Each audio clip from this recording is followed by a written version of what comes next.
Welcome, everyone, and welcome to this event hosted by the Harvard Catholic Forum. I am Shani Agarwal Hood, the program director, and I'm delighted to welcome you all, both here at Harvard and on the live stream. Let me begin with a few words about the Harvard Catholic Forum. Our mission is to share the riches of Catholic thought and culture through lectures, non-credit courses, masterclasses, reading groups, and other programs, both to the university community and with the wider public. So check out our website at harvardcatholicforum.org, where you can sign up for our program announcements, register for future events, and support our important mission by making a financial contribution. All of our programs are given free of charge, but they are not free to put on, so please help us. And tonight's lecture will be archived on the Harvard Catholic Forum YouTube channel. So if you like what you see, please share the link to that channel with others as well. And several thank yous are in order to our co-sponsors, the Harvard Christian Alumni Society, and the Illuminate Network of Centers for Catholic Thought and Culture. And finally, this event is made possible through the generous support of the Considine Family Foundation. Let me give you a roadmap for tonight's event. The lecture segment will last 40 minutes or so, and then we will have an opportunity for some Q&A. Those of you who are here in person should have received a note card and a pencil when you came in. So if you have a question, please write it on the card, and one of my colleagues will come and collect it and bring them over to the front. And if you haven't received a question card, you can collect one from Kate in the back. And I will try to pass on as many questions as I can to our speaker. Lastly, here's something important. Please help us evaluate our programs by filling out the short 1-minute survey that you received. Your feedback is immensely valuable to us. The Zoom participants will also have a survey at the end of the video, so please help us as well. Lastly, please join us at the Buttrick Room off Memorial Church, right across the yard, for a reception with food and drink after this talk. And Joseph Connors will also be there, so I hope we can all walk over together. All right, without further ado, let me introduce our speaker, Professor Joseph Connors. Professor Joseph Connors is an emeritus professor in the History of Art and Architecture department at Harvard. He has written a wide range of books and articles on Italian architecture, urban history, including Borromini and the Roman Oratory Style and Society, 1980, and Bernard Bernson, Formation and Heritage, 2014, with Louise Waldman. His interests include the early modern library, as well as architectural books, prints, drawings, and maps. Professor Connors has served as director of the American Academy in Rome and of the Harvard Center for Italian Renaissance Studies, Villa Itati, from 2002 to 2010. He was also president of the Renaissance Society of America from 2014 to 2016. Before coming to Harvard, he taught at the University of Chicago and Columbia. His PhD is also from Harvard. So let's welcome Professor Connors. Thank you, Shani. Thank you very much for coming, and thank you for zooming in. I taught in this building for the decade of the teens before retiring, so it's familiar terrain. My teaching was of two types. One, the history of architecture, which could have been in the GSD and was sometimes, and the other, history of Baroque art, which was not architecture, but Caravaggio through Rubens and Rembrandt. So that's where my interests crossed, so to speak. They crossed in the 17th century. Most of my work has been on the shaping of Rome, architecture and urban planning, and of course the pre-modern period, but it all has implications for the modern period too. The course I gave here was Rome from Romulus to Mussolini, for instance, which was somewhat unfair because Romulus did rather little and Mussolini a lot. I was asked by the Harvard Catholic Association to give something of my work, but to put the emphasis on the sacred in the Roman townscape. And so I've done that.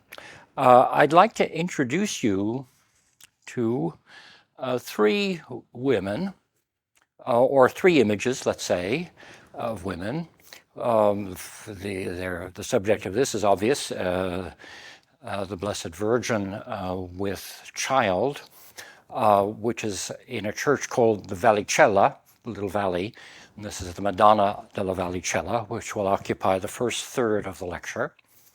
The second is a rather crude, well, they're all crude. Part of the point of miraculous images is they should not be modern art. They should be somehow primitive and crude because it's a power working through them that causes an effect, not the art in them. The second is an image that none of you will have really seen, I think, in a church called Santa Maria ai Monti, the Madonna ai Monti, in an area called the Subura, an area, let's call it behind the Roman Forum, between the Roman Forum and Santa Maria Maggiore.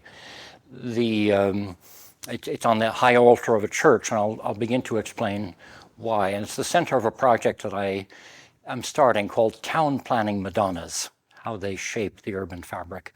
The third, this is simply a ceiling image, because I'm not dealing with an image or a body or a relic with St. Agnes. I'm dealing with a place, the place of Agnes's martyrdom, not her tomb, so to speak. And this will occupy the final third of the lecture. So it's these three images of women or whatever that will let me talk about the influence of the sacred on the shaping of the streets of Rome.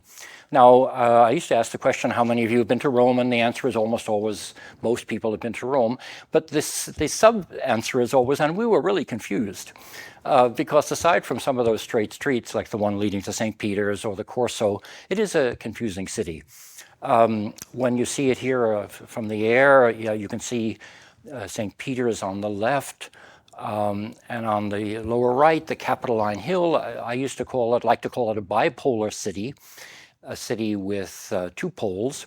But the poles are in dynamic motion. That's to say, the Capitoline, the center of the medieval commune of Rome, is constantly losing power to the papal monarchy.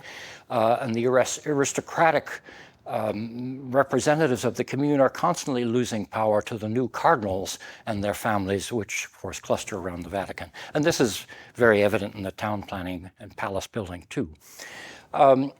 I'm going to focus on the area called the Campus Martius. It looks like a bend in the river, where most of medieval Rome, most of the inhabited parts of medieval Rome, because it was easy to get water there. The aqueducts had broken elsewhere, and so you had to go near the river.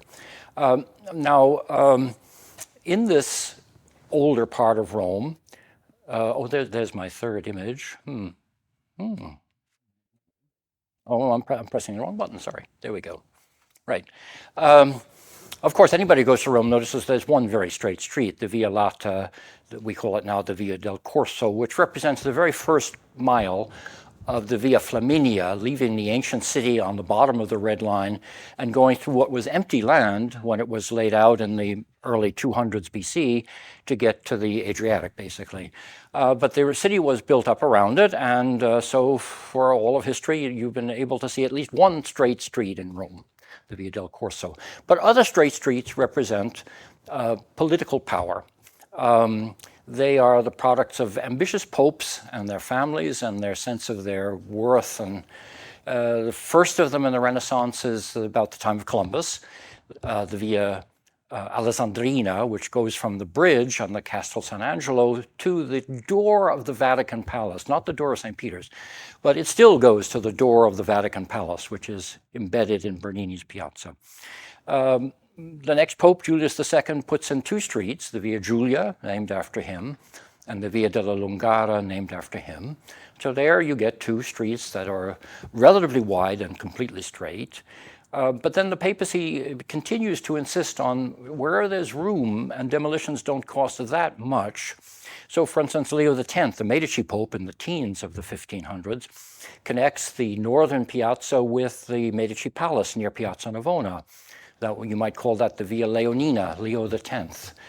The next pope, the next big pope, Paul III Farnese, decides to go from that same bridge, or go from near the river in any case, up to the Pincian Hill where the French have a stronghold. He wants to make a statement about the alliance of the French and the Pope. So you get this sense of direction. Now we call the end of the street the Spanish Steps, for instance. Now I'm going to try, since I'd like you to see these images clearly, a bit of darkness. No, let's try this. Is that okay? You're not taking notes, so I hope. I have to find this. Okay. Mm.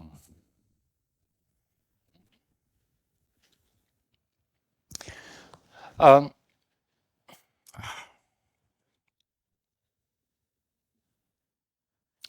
oh, come on, sorry. Now, the first image and church I want to look at is called Santa Maria in Vallicella. Because if the shaping of space in the Renaissance takes place around these straight streets and papal palaces, family palaces that are built on them, the Palazzo Farnese, for instance, is one of the biggest examples. By the Counter-Reformation, the late 16th century, you can define Counter-Reformation as basically equivalent to the lifetime of Shakespeare, say about 1564 to when he dies in the late 16 teens. The shaping of Rome takes place around large conventual buildings, the counter-reformational orders, the new orders, the Jesuits, the Theatines, the Oratorians, the Barnabites, and others who want to settle in the populated area of the city. And they find a foothold. They usually get an old, dilapidated church. They manage to have patrons. The newest buzzword is called matrons as patrons, where wealthy widows are giving them money and so forth. And they build very large complexes that really shape the city. Let me show you how one goes up like a mushroom. This is going to be Sant'Andrea della Valle, the Theatine church. You can see where it says Sant'Andrea. That was a piazza. The wealthy woman who lived in the big building to the right of Sant'Andrea, the Palazzo Piccolomini, without heirs, wanting to do something with her money, gave the palace to the Theatine, the new, very, very reformed religious order. They began to live in the palace. They eyed the piazza. They got the little church in that cluster to the left of Sant'Andrea. And the first thing they did was put the nave of a church in the piazza. Very logical. That's the stippled area in that plan. And then they demolished the palace, and built the darker area of the plan. And finally, they demolished the little church as well and had a fantastic piazza. And so this springs up like a mushroom.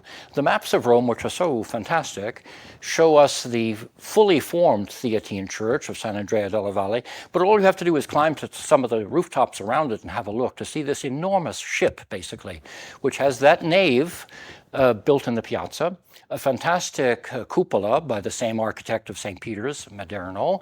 And then you see how the facade towers over it.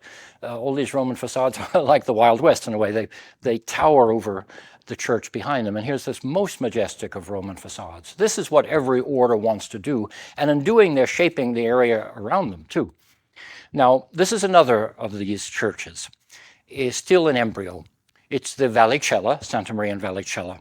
And it had a couple of very important things going for it. It's a new congregation called the Congregation of the Oratory of St. Philip Neri. Philip is a fantastic guy. He's one of the patron saints of Rome.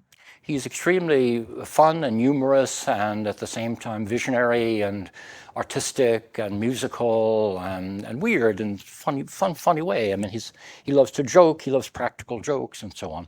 But his main attribute is one of his attributes symbolizes one of his personal qualities, the flaming heart. His heart apparently in the autopsy was seen to be much bigger than most, and it reflected this extremely warm, powerfully charitable kind of person. The other thing was an image. On the back of a house of ill repute, a bathhouse, a stufa, was a very primitive Madonna, late 1300s, I would guess. It was in a terrible area of Rome, and people were disrespectful, threw dung at it. She began to weep. Oh, of course, that's a sign something is happening. And this miraculous Madonna eventually became the core of the church of the Vallicella. It was built around it, and it's just the same way as the one we saw before. The nave, the crossing, the cupola. You can see it still hasn't gotten the facade yet. But there's a better, the image is now treasured. These images never leave the wall they're painted on. The church is built around them. In this case, that's the wall back there. She's this primitive image, Madonna, child, and a crescent moon below it. You can see that in gold. But surrounded by marvelous, wonderful modern art, that's to say Peter Paul Rubens, who had made a fantastic triple altarpiece around this. And in fact, you never see this Madonna because it's always covered by something that can be lowered by a pulley. So on very special days, which I was lucky to be there, you can see the Madonna. Eventually, it does get a facade. And you can see the importance of this icon to the congregation. If you look carefully at the facade, you get a sense of, well, the statues of important saints, inscriptions from the Old Testament talking about the Immaculate Conception. But look at the very middle, under the middle pediment. Let your eyes go up close, and there you have her again, the Madonna della Vallicella, surrounded by what was once a gilt copper aureole, even with the crescent moon below her, showing that she is an Immaculate Conception. So this Madonna is what you see inside the church, but it also is projecting itself on the neighborhood. As these priests get more and more money, they're like Harvard in a way, you know, bequests go to them really easily in a way. And they use it to acquire real estate, and they become little town planners, little organisms for changing the area that might be as much as 500 yards or from their main building. In this case, we can see something called, you see it on the right, it says Strada Nuova, and it is indeed a street where they bought up the buildings, demolished them, so that they could point to the icon. If you look to the left of the church here, you can see it's rather ramshackle houses and streets, and all the way to the lower left here it says Piazza Monte Giordano. They wanted to expand that far, and did. And this Google Earth thing shows you the amazing, enormous building of residence and library and other things built around the church on its left side and rear. I'm going to take you to the front of the building to show you one of the most beautiful ensembles of Rome. The facade I just showed you in travertine, but much more humble at first, but then much prouder in a funny way. An absolutely brilliant brick facade where it's a facade it's almost like a painting on a building. Church facades have one window for the nave. This has 20 windows. It automatically tells you there's something going on that's very different behind that. And it's a brilliant architect working with the image of a facade, let's say. And if you went to the back of the building, the last thing to be done by these priests when they're really finishing their residence on a major street was to build this enormous clock tower with wonderful wrought iron that lifts the flaming heart of Philip Neri way up. But if you look closely, you'll see in the middle of the tower the Madonna of the Vallicella again. So they're branding them, the neighborhood, in a way with this miraculous image, which is your privilege to see on very special days when you enter the church. Okay, now this kind of planning is dynamic, but it's also very approved, that these congregations should be flourishing and they should expand. The only constraints are when you have two of them close together and there's like two bodies that are expanding and they touch, and there can be points of hostility there. They claim you can't build close, go close, and so forth. It's very interesting in real estate terms. But they're all approved as a way of reshaping the city. But things happen which are not approved either. And I'd like to call it eruptions of the sacred. And they're, for instance, let's take a neighborhood called the Suburra. We're walking here from the Roman Forum, the Imperial Fora. The forum that you know is behind the back of the draftsman here, but you know, the one famous forum where you all get heat stroke and everything. And you're looking at a temple which was demolished at about 1605 or so. The Temple of Minerva, but it stood until then. It was the temple of the 1st century, all bricked up, but you can see how dilapidated and run down everything is. And when you passed that arch and continued on this long, straight, basically Roman street, this so-called Via della Suburra, you were going to some of the most rundown and neglected and not particularly safe neighborhoods of Rome. You would finally emerge on a hill all the way up, and you'd get to Santa Maria Maggiore. Now, I've put it on red in this map. At the very left is where my draftsman was just standing. And you're following that snaky road up through the point where it forks, and you get a more straight road in blue to the left, and the road in red that continues to go up. Santa Maria Maggiore would be right at the top right of the map. But the area in between the Forum and Santa Maria Maggiore is not as the Italians would say, non è consigliato. You really shouldn't go. And that's where miracles happen. This was a probably circa 1400 image on the wall of a convent that went into bankruptcy, basically, and was abandoned and became a hayloft. It's the Madonna and Child. The two saints on the top, you can see the little dots on the head of St. Stephen on the right. He was stoned, obviously.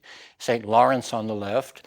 And then monastic saints, all in black, is St. Augustine on the lower left and Francis with his tonsure on the right. So this was probably a leftover, a forgotten image in a hayloft. And somebody with a pitchfork one day in the 1580s struck the image by accident through the hay. And a voice came out saying, "Touch me not, spare my child." Well, this kind of voice cannot be kept secret for long. It spread all over Rome quickly, like wildfire. People came, cures happened. The image obviously couldn't be just left in such a disgraceful state, but it was not easy to do anything with it. The people who owned the hayloft, but especially the people in the area, wanted that image to stay. The Pope sent the troops and said, "Take it off the wall, move it, we'll put it in a good church. It can't stay where it is. The neighborhood is too terrible." But there was a standoff, and there's a description of this. It's quite amazing. It was at night, moonless night, total black, no streetlights, of course, lit only by flashes of lightning during a tremendous thunderstorm. When you have the papal troops on one side and the local people on the other side facing it off, pitchforks versus arquebuses. And the Pope's orders, remove it at any cost. Well, the standoff is finally calmed by a prelate living in the area, and then some aristocrats come down from other places and they calm everything. And eventually the Pope has to give in. And enough money is coming in because of these miracles that they realize a church could be built if it's all carefully stewarded. It is. And the church around it, you can see on the right, Santa Maria ai Monti is kind of like a little Gesù, if you know that church. It's a typical, beautiful Counter-Reformation church, a nave, a crossing, a dome, a high altar, and on the high altar, not moved to the altar is built around it. These images should not move. It's a miraculous image. Now, why do I call this a town planning Madonna? Because when you build buildings, you're shaping real estate. The building that's built is, let's call it medium size. We're around 1600 now. It's quite beautiful in many ways. But it acts, and I've been through the licenses where you get permission to build buildings. It acts like a giant T-square in the middle of the city. It is used to make, for instance, the street behind it on the right is a new street. It's opened up, and all the licenses say line it up with the corner of the church. The piazza is opened to give it breathing room on the side. If we look, if we look down the street, this is along the side of the street, there was a winding lane there. It was called the Street of Serpents. And there are all sorts of theories why you would, is it an infestation of serpents? And finally, someone figured out there was an inn on the street which had an image of the classical statue Laocoon, who of course has a lot of serpents. In any case, the Via Serpenti, and you can see on the left side how straight it is, because every one of those buildings was built saying it must line up with the side of the church. On the right side, it's still, to some extent, the meandering lane that used to be there.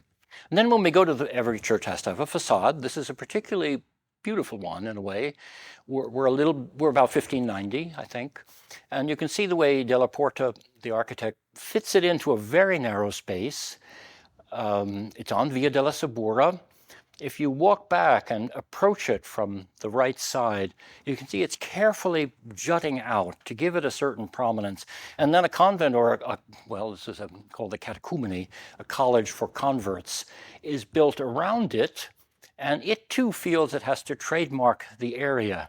So when we get closer and look at that corner and try and see what's in that sculptured image in the corner, do you remember how the Madonna was surrounded by Lawrence and Stephen, and then Augustine and Francis. And of course, that's the image, but now in a kind of great Baroque statue version of it all.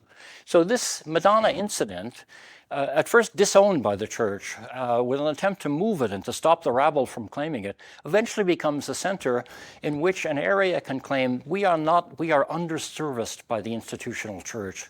This Madonna will help remedy that underservicing in a dilapidated area. Not too far away, by the way, the area is just between the yellow and the green, between the yellow and the red and the green is where all of this is happening. Now, there's a little bit of a footnote to Madonna number 2 here. It's Madonna 2A, so to speak, the most famous of all Roman icons, the so-called Madonna Salus Populi Romani, which is, of course, painted by St. Luke, and from the Middle Ages on had been treasured in the Church of Santa Maria Maggiore. But all things are subject to movement, and in there's Santa Maria Maggiore, of course, the most wonderful of all Roman churches. And you can see the long, thin nave, the medieval transept and medieval apse at the back. But you'll see how it's clustered, or around it clusters these incredible annexes, so to speak, including 2 enormous chapels. If you go to the back of Santa Maria, you all know this if you've been to Rome, you see these fantastic chapels of Sixtus V and Paul V. I'm approaching the one that's circled in yellow here from the outside, because this whole side of the church had been relatively run-down medieval palace, not particularly shapely in any way, very shaggy as far as urbanism goes. Nonetheless, the Madonna, Salus Populi Romani, which had been set up in the altar of the church in a beautiful late medieval or early Renaissance reliquary, is now moved to the giant Borghese chapel. You can see it right there. She's being lifted up to heaven by angels and so forth. It's a wonderful altar of about 1610 or so. It is a somewhat better color, and you can look inside the crystal frame and see the Madonna Salus Populi Romani being lifted up to heaven. But the thing is, so in other words, that's a kind of assumption, so to speak. But if you go back to the outside of the church, an enormous marble relief was sculpted by Pietro Bernini, the father of the famous Bernini, way over life size, to be put on the outside. So in other words, the icon on the inside, the great marble relief of the Assumption on the outside, and then a street is opened up where the yellow arrow is to point exactly at that relief, inscription, chapel, and through the wall, the icon. Eventually, the relief was judged to be so beautiful it shouldn't be left outside and is now kept inside the church. Well, that's just a footnote to, if Madonna number 2, Santa Maria Monti, was kind of the Madonna that's going against the grain and against the papal will and just the sheer power of the people to make something happen in their rundown. This is the official church at the highest level, a papal chapel, a papal family doing something about planning, as though they felt a little bit left behind by what had happened the decade before, not so far away. The third holy place is really a place. It's not a body. St. Agnes, 12 years old, her name means does not know, was courted by the son of the urban prefect. He got a little out of hand. She refused, of course. She wanted to be a holy virgin, and he got out of hand, and eventually his dad had her whipped, and all sorts of terrible things happened. The worst thing that could happen to her happened. She was brought to a brothel and stripped, but there her hair grew. St. Agnes always has extremely long hair. Her hair grew to cover her modesty. Eventually, killing her by fire didn't work. The fire burnt the executioners, and finally she was beheaded, I think. And this happened out on the Via Nomentana, where there's a wonderful church called Sant'Agnese fuori le mura. But inside the city, and this is the ceiling of Sant'Agnese fuori le mura, there was a St. Agnes site inside the city as well. And it was in the stadium. The stadium eventually became, I did that too quickly, sorry. Eventually became Piazza Navona, and we'll come back to this. You can see how it has a circular top and a flat bottom.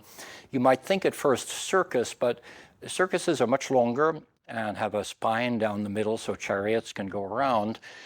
Stadia are for races, so they're long and thin, but not that as long as a circus, and don't have anything in the middle. But nonetheless, in the 17th century, this was the only stadium in the Western world. All of the others are in the Greek East. It's been reconstructed in drawings and in a model in Rome. It was like a two-story Colosseum as opposed to a four-story Colosseum, but the same kind of technique, stone on the outside and concrete for the structure. And it decayed over the Middle Ages to become something of a fortress. The people with wealth lived on top where it was safe, and on the inside it was sealed off so it would become a kind of a garden for monks, so to speak, on the inside. Eventually it was built up. You can place it, the Pantheon up there at number 4. If you were walking into the Pantheon and looked to your right, you would eventually see the stadium. That's Piazza Navona. And then below it, you would see an Odeon and eventually the great theater of Pompey and all these wonderful things. And I've turned Piazza Navona on its side to help you see that. Now, Piazza Navona came through the Middle Ages, not completely in ruins. In the 1400s, people were still seeing the steps and some of the arches. Today you can see the arches in excavations, but then some of them were above ground. But being Roman construction, they made fantastic foundations. And so gradually, the piazza was filled up with palaces. It was something of a civic center. If you came from Corsica, from Spain or Portugal or somewhere else, Gubbio in Italy, but still foreign, you probably wouldn't do bad to build your family palace on those foundations. A market was moved here. Eventually it became really a hub of urban and commercial activity. None of this would have really distorted its sort of civic qualities, except for the fact that a family living at the extreme bottom left end of it, a modest family in many ways, but had gone through the usual tracks of cardinalate, bishop and cardinalate, and eventually the wheel of the roulette of the conclave stopped on this family, the Pamphili family, and Innocent X was elected Pope in 1644. And the result was, of course, a very rapid expansion. A small house on the left, when he became cardinal, was expanded to the central door. And then when he became Pope, of course, he's not going to live here, but the family, especially a sister-in-law, expands it to make a tremendous symmetrical presence. And then they go beyond that, and a long gallery, picture gallery is built with this wonderful facade. You can see how the window in the middle level is flat, arched, flat. It's called an arcuated lintel, a lintel that bends into an arch, a motif from late Roman architecture. And so it could be interpreted as, in this Raphael fresco, the presence of the Pope on the circus, so to speak, or this is the presence of the Pope in the Borgo. You can see St. Peter's behind him. Or in this ivory diptych from the 400, should get this right, about 400, now in Brescia, you can see an imperial presence, a consul up there under an arcuated lintel as he opens the circus games and the chariots. So there's something both papal, imperial about this incredible motif. So the family is expanding.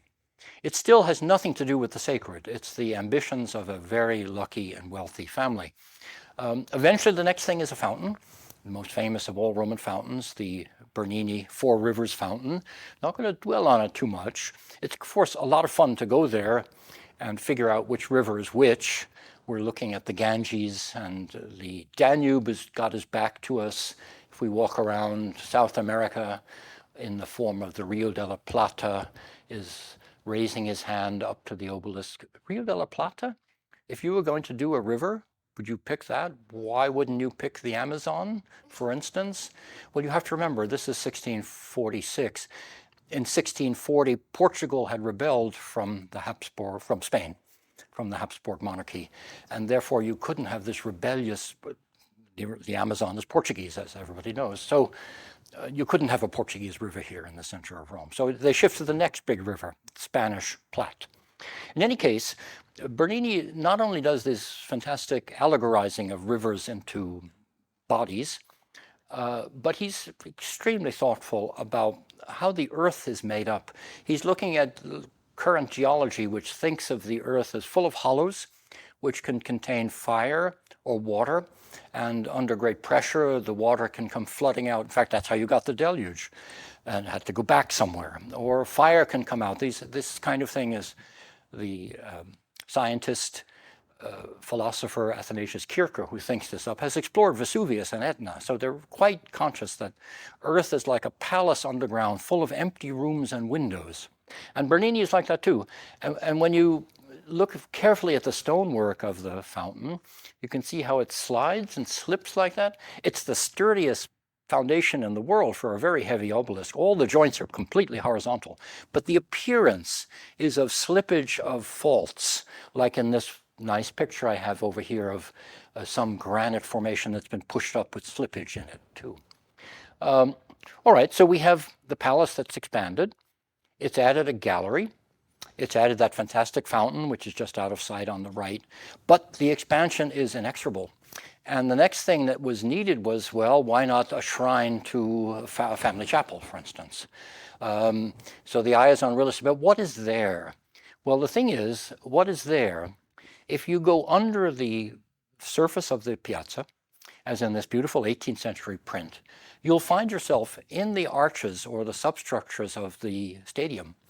And what was there was the place where Agnes was brought to a brothel. Brothels tend to be in arches of stadiums, Colosseum. Arches are called fornices, so that gives you a little bit of the etymology of where you would put a brothel. So this is the place which was then sacred. It was the brothel made holy. And so that was an attraction. So here you have the stadium again. Approximately midway on the right is the part of the substructures, which were the brothel made holy. There's a Baroque statue of Agnes in the flames. She eventually, the flames didn't get her. The flames injured her executioners eventually. But this is Agnes being tortured in the brothel, and so forth. And the brothel made holy was fantastic because it was allowed this family to be, on the one hand, very respectful of a saint, very respectful of her place of, not of burial. There's no body in the church, holy body, but respectful of the fact this was a cult center for this famous saint. When you go inside this church, it's really wonderful, I must say, very crowded and wonderful. It's a centralized church like in the Renaissance. It has very long arms to the left and to the right, because it has to fit over kind of the narrow substructures of the foundations of the stadium. But if you want to find the statue of the St. Agnes, you don't go to the high altar, you go to the extreme right. I've put the statue in, but it's a little bit out of the line of sight of my camera, because it's only on the right side of the church that you get the brothel made holy, the shrine to St. Agnes. And it's so very carefully, they get in this enormous amount of real estate by just commemorating in a way something that happened at the extreme edge of it. Eventually the family takes over the whole piazza. There we go, this is my compound photograph. It's hard to photograph the whole thing. Palace of a cardinal, palace of a pope, gallery, enormous church, which itself gets bigger and bigger as the church was built over the course of just a couple of years. It grew by about twice the height of the original chapel. 2 bell towers were added that are enormous, and of course it does commemorate the saint, but it commemorates the family as well. So just to sum up, what have we had? We had a city where most urban planning had been the purview of a central authority, popes, for instance, putting down straight streets and building palaces that are at the ends of lines of sight and so on. But then we're getting Counter-Reformation orders that spring up like mushrooms all over the city and tend to want to have an icon which would be the center of their corporate being in a way. The Madonna of the Vallicella being the center of a corporate being of the Oratorians, who were very much favored and very much the right kind of people to have transform a neighborhood.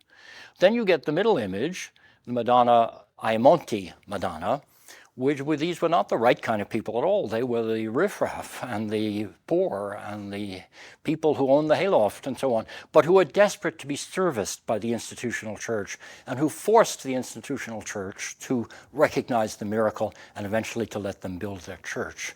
And then finally, the last one is, as I said, Saint Agnes, the 12-year-old who did not know, who allows a papal family to expand enormously over the ancient circus. So there you have it.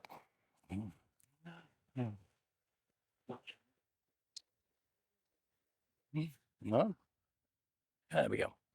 So, just all right.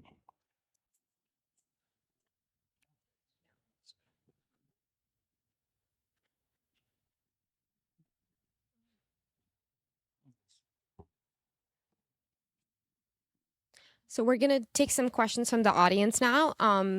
If you'd still like to submit a question using a question card, feel free to do so. And one of my colleagues can bring them up. But we'll get started with some of these.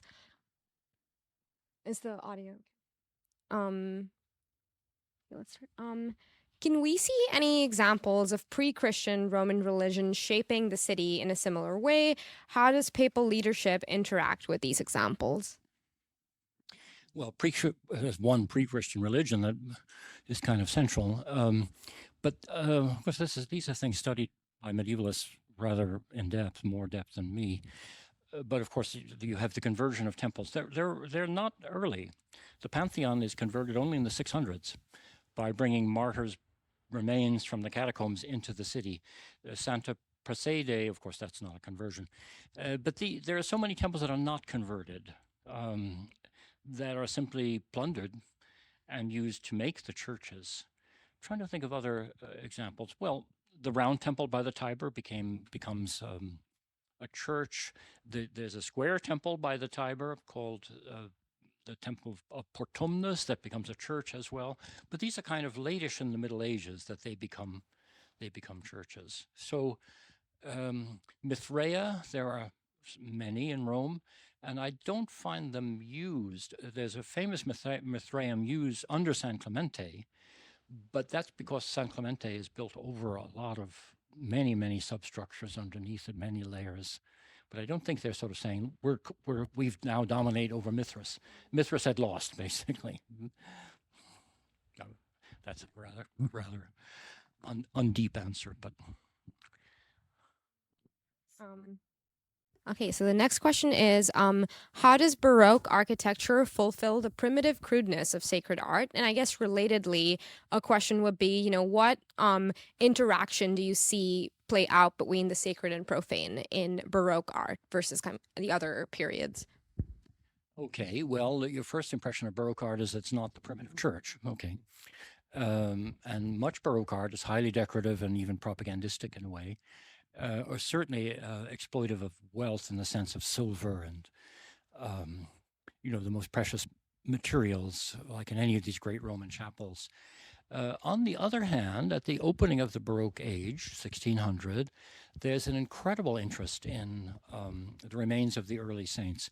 This is when St. Agnes's Church out on the Via Nomentana is excavated, and you find under the altar, usually, and in that case, they're amazing. They're finding remains of a girl of that age and so on.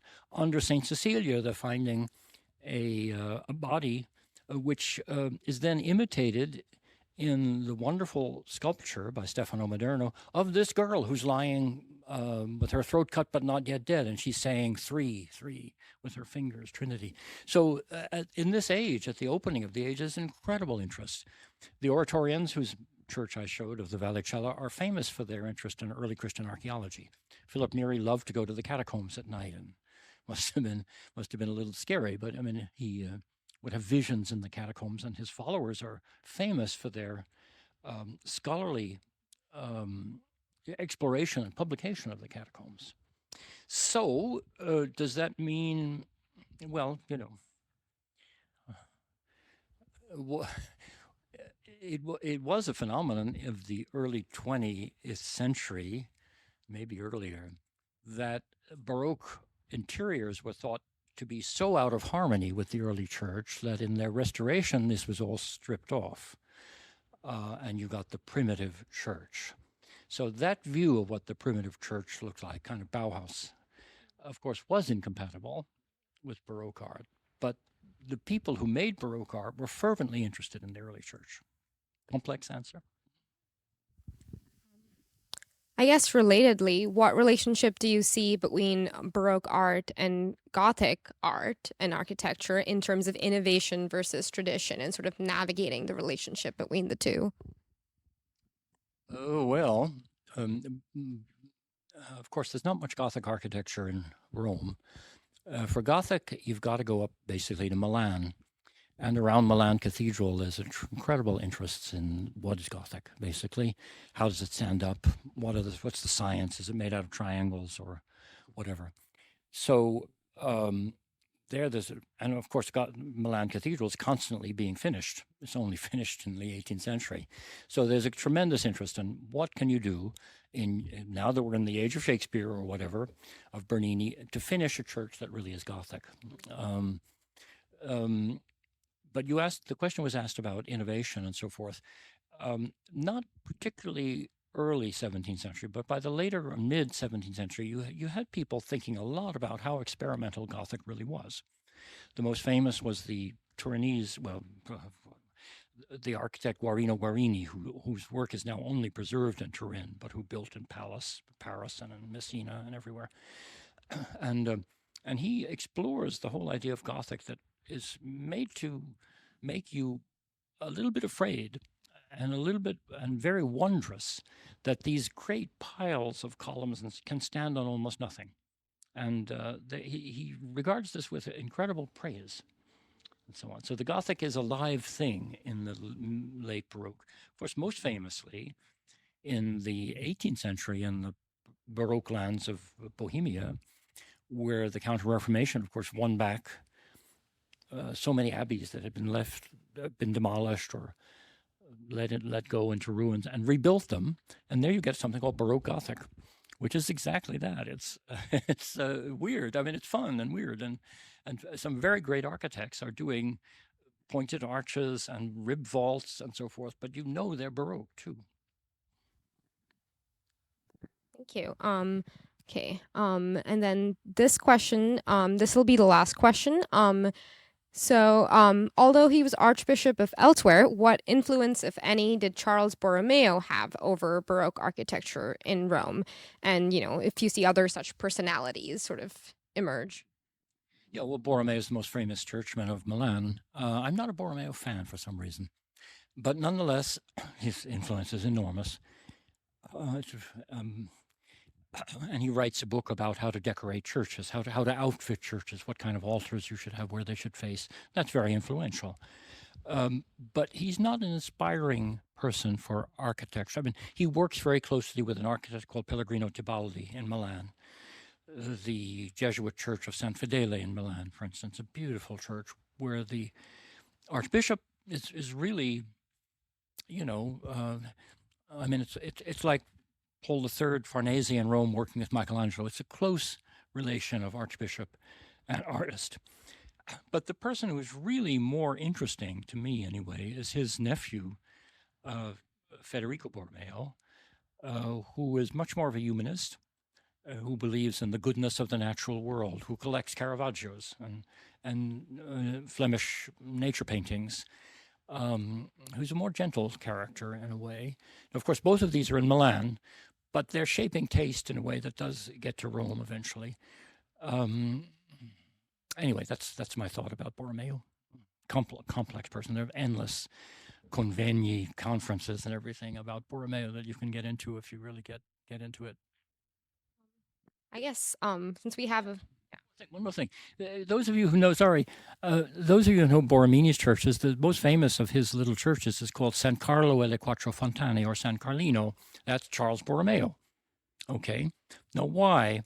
Well, because that very severely reformed poor Spanish order for the ransom of captives settling in Rome, it's like a like a storefront church in Harlem. You know, they're in a house, they're trying to get money and bequests, and so they say, oh, 1610, Carlo Borromeo has just been canonized. Let's dedicate our church to him.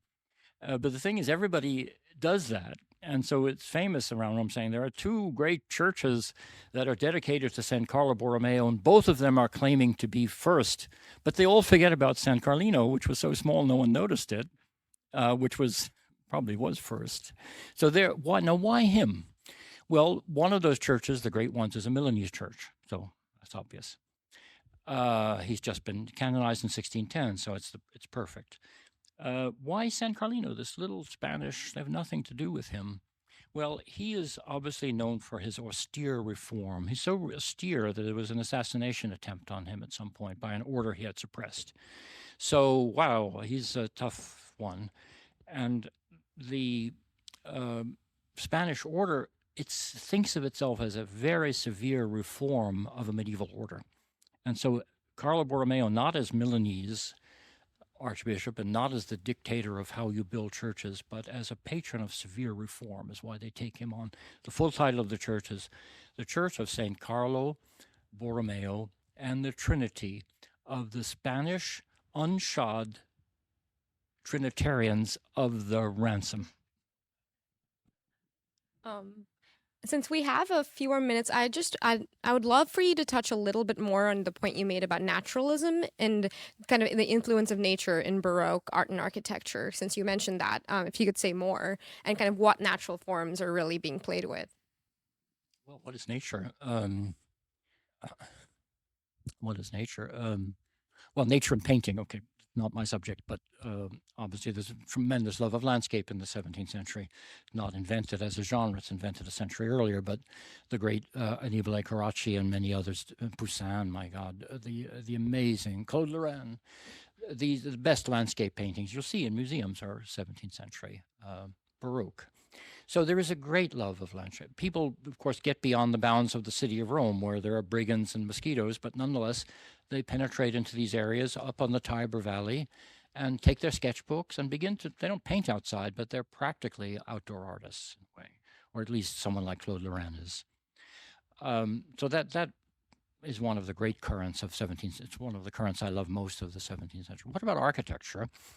Well, there's a feeling that buildings should somehow be alive. The Renaissance idea of the body and the building, Leonardo, proportions, Vitruvian Man, all of that is okay. That's the Renaissance. But in the 17th century, the feeling buildings should live and have a certain sense of spring and growth. I like to think of these buildings not as determined by triangles and circles in the way that a 16th century building might, but as determined by plant-like growth. They simply go towards the sun, and they're changing as they're building, and it's tremendously tricky. The San Agnese had been begun by a very professional architect family before Borromini got hold of it, and they were very resentful when he got the commission from him.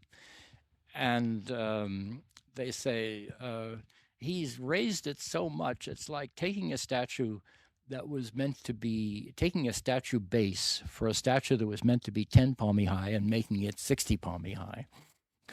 So gross. So there's something natural about that. But of course, the conventions of architecture, the Corinthian capital is natural, but extremely, but it becomes in the 17th century, you can be quite free with nature too. You don't have to be so conventional.